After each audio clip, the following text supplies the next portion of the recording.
potential mass shooting was averted after a gunman tried but failed to get into a Jewish school. That suspect is now in critical condition after being shot by police. NBC's Squad Venegas is following this for us. What else can you tell us, Squad, about how this attack unfolded?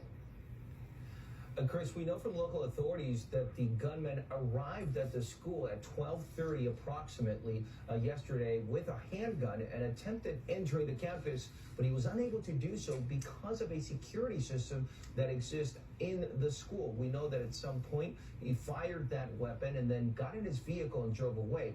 Police say that members of the staff from the school were able to share some of the details of the gunman and his vehicle with police, details which were essential for an officer to track him down minutes away from the school. And that's where the confrontation between the officer and the gunman took place. Here's the assistant police chief speaking about the incident.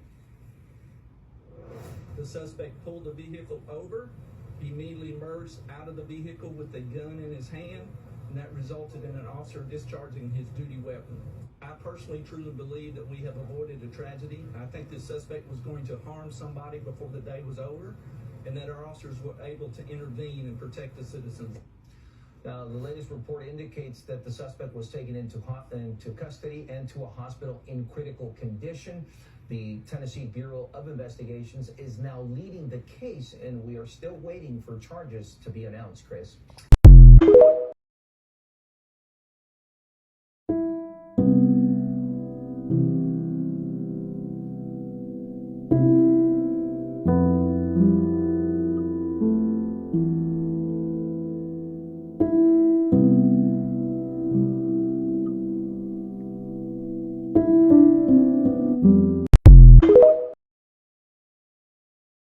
There was a male white green shirt on the property armed with a gun. We need officers to go to every Jewish facility in the city of Memphis with that broadcast and description in case he tries another facility.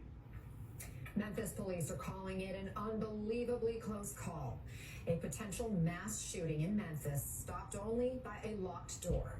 The suspect is now in critical condition after he was shot by police following a citywide manhunt. Police say he tried to force his way inside a Hebrew school and opened fire when he couldn't get inside. Thankfully, there were no other injuries. Let's bring in NBC News correspondent Squad Venegas now. Squad, what are we learning about this suspect and his potential motives?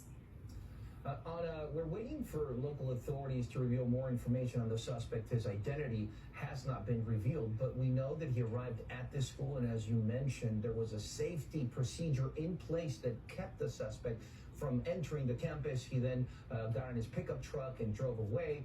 The information that the school shared with authorities was essential for them to locate him minutes away from the school, where he was confronted by a police officer who then shot him, indicating that the suspect got out of his vehicle with a gun.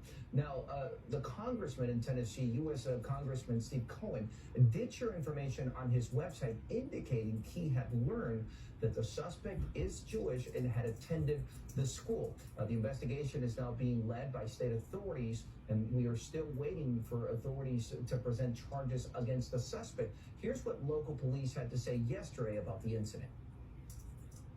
That school had a great safety procedure and process in place and avoided anyone being harmed or injured at that scene. We cannot thank the people from Hebrew Academy enough for their vigilance and for their ability to get information to us. Now, the last update indicates that the suspect was taken into custody and to a hospital in critical condition. Again, the Tennessee Bureau of Investigations is leading this case. And I think the next big piece of information here is, of course, going to be the identity of the suspect and also the charges that could be presented against him, Anna. Okay.